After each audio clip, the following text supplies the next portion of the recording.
மகாத்மா காந்தி தேசிய ஊரக வேலைவாய்ப்பு திட்டம் 2005வது வருஷம் சட்டம் கொண்டு வந்து 2006 பிப்ரவரி 2லேருந்து இது நடைமுறைக்கு இருக்குங்க. கிட்டத்தட்ட 20 வருஷமாக நடைமுறையில் இருக்கிற இந்த திட்டத்தை கொஞ்சம் மாற்றம் கொண்டுட்டு வரணும், இதை கொஞ்சம் விரிவாக்கணும் அப்படின்னு மத்திய அரசு நினச்சாங்க.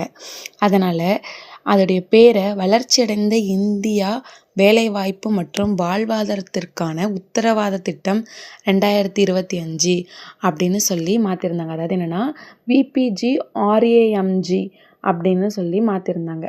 இது மூலயமா 100 நாள் வேலை திட்டம் அப்படிங்கிறத 125 நாளாக மாற்ற போகிறோம் அப்படின்னு சொன்னாங்க. இது மூலயமா 25 நாள் எக்ஸ்ட்ரா மக்கள் வேலை செய்வாங்க. அதனால் அதுக்கான சம்பளம் அவங்களுக்கு கிடைக்கும் போது அது இன்னுமே அவங்களுக்கு யூஸ்ஃபுல்லாக இருக்கும் அப்படின்னு சொன்னாங்க.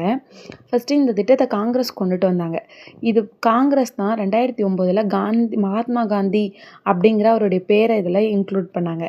அந்த மகாத்மா காந்தி அப்படிங்கிற பேரை நீக்கணும் அப்படிங்கிறது ஃபஸ்ட்டு இவங்களுடைய மெயின் இதுவாக இருந்தது. அதுக்காக நிறைய மாநிலத்திலேருந்து கட்சிகள்லாம் எதிர்த்தாங்க, நீங்கள் மகாத்மா காந்தி பேரை எதிர்க்கக்கூடாது அப்படின்லாம்.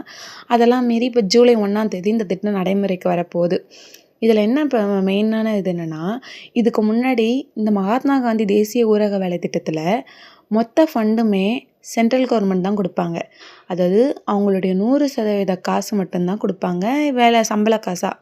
ஆனால் இப்போ அதை எப்படி மாற்றிருக்காங்கன்னா, 60% மத்திய அரசு கொடுக்கும், 40% மாநில அரசு போட்டு அவங்களுக்கு சம்பளத்தை கொடுக்கணும் அப்படின்னு சொல்லியிருந்தாங்க. இது மூலயமா தமிழ்நாட்டுக்கு கடந்த வருஷத்தில், அதாவது 2023-24 என்ன பண்ணியிருந்தாங்கன்னா 12,136 கோடி ஒதுக்கீடு செஞ்சுருந்தாங்க. 2024-25 7,587.58 கோடி, அப்போவே கொஞ்சம் குறைச்சிருந்தாங்க. ஆனால் கடந்த வருஷத்தில் 7,702 கோடி அப்படின்னு அதுக்கு முன்னாடி வருஷம் கொடுத்ததை விட கொஞ்சம் இன்க்ளூட் பண்ணி கொடுத்தாந்தாங்க. சரி, ஓகே அப்படின்னு இருக்கும்போது இப்போ இந்த ஜூலை 1ஆம் தேதியிலேருந்து தொடங்க போகிற இந்த புது திட்டத்துக்கு மூலமாக தமிழ்நாட்டோடைய நிதி எவ்வளோ கொடுத்துருக்காங்கன்னா வெறும் 3,923 கோடி தாங்க கொடுத்துருக்காங்க. அதாவது மொத்தமாக இந்தியா ஃபுல்லாக இந்த திட்டத்துக்காக செலவிட போகிறது 95,692 கோடி. அதில் தமிழ்நாட்டுக்கு வெறும் 3,923 கோடி தான் கொடுத்துருக்காங்க. அதாவது மொத்தத்தில் 4.09% மட்டும்தான் தமிழ்நாட்டுக்கு இது மூலமாக கொடுக்குறாங்க. ஆனால் இந்தியா, அதாவது மத்திய அரசுடைய வருவாயில் இந்தியா ஃபுல்லாக கொடுக்கறதுல தமிழ்நாடு மட்டுமே 10% வரியை செலுத்துகிறோம். ஒட்டுமொத்த உற்பத்தியில் தமிழ்நாடு மட்டுமே 9.4% இருக்கும். அப்படி இருக்கும்போது தமிழ்நாட்டுக்கு இவங்க கொடுக்குற வரியில் எவ்வளோ கொடுக்குறாங்கன்னா 4.07% மட்டும்தான் கொடுக்குறாங்க. ஏன் இவ்வளோ கம்மியாக கொடுக்குறீங்க தமிழ்நாட்டுக்கு அப்படின்னு கேட்டதுக்கு, தமிழ்நாடு மக்கள் தொகையை குறைச்சிட்டாங்க, அவங்க நல்லா வளர்ச்சி அடைந்த மாநிலமாக இருக்காங்க, அவங்களுக்கு இதுவே போதும். மற்ற மாநிலங்கள், அதாவது முக்கியமாக பிஜேபி ஆள்ற உத்தரப்பிரதேசம், பீகார் அந்த மாதிரியான மக்கள் தொகை அதிகமான மாநிலங்களுக்கு அதிகமான வரியை கொடுக்குறீங்க. ஏன் கொடுக்குறீங்கன்னு கேட்டது, அங்கே மக்கள் தொகை அதிகமாக இருக்குது, அங்கே எந்த ஒரு வளர்ச்சி திட்டமும் இல்லை அப்படின்ட்டு. இப்போ நீங்களே சொல்லுங்கள், மத்திய அரசு சொல்கிறாங்க மக்கள் தொகையை குறைங்கன்னு, அதனால் ஒரு மாநிலம் மக்கள் தொகையை குறைக்கிறாங்க, இன்னொன்று அந்த மாநிலத்தில் வளர்ச்சியை கொண்டுட்டு வராங்க.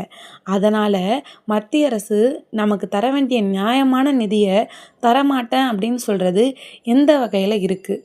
ஆனால் இதை விட நம்மளுடைய மாநில அரசு இது வரைக்கும் மத்திய அரசை எதிர்த்து எந்த ஒரு கேள்வியும் கேட்கல, அட்லீஸ்ட் ஒரு கடிதம் கூட அனுப்பலை, ஏன் அப்படி பண்ணுறீங்க எங்களுக்கு கொடுங்கன்னு சொல்லிட்டு. நம்ம மாநில அரசை பற்றி என்ன நினைக்கிறது? மாநில அரசு, நீங்கள் கொஞ்சம் புரிஞ்சுக்கோங்க, இதெல்லாம் மத்திய அரசு நம்மளுடைய மாநில உரிமைகளை அவங்க நம்மகிட்ட பறிக்கிறாங்க. கிட்ட எவ்வளோ கம்மியாக கொடுத்துருக்காங்க. போன வாட்டி 7,702 கோடின்னு கொடுத்துருந்தது, இப்போ 3,923 கோடி தான் கொடுக்குறாங்க. அதில் பாதி அளவுக்கு தான் கொடுக்குறாங்க. நீங்கள் கேட்க அவங்க ஏதாவது கொஞ்சமாவது இம்ப்ரூவ் பண்ணலாம். நீங்கள் ஒன்றுமே கேட்காம அமைதியாக இருந்தீங்கன்னா அங்கே ஒன்றுமே கிடைக்காது.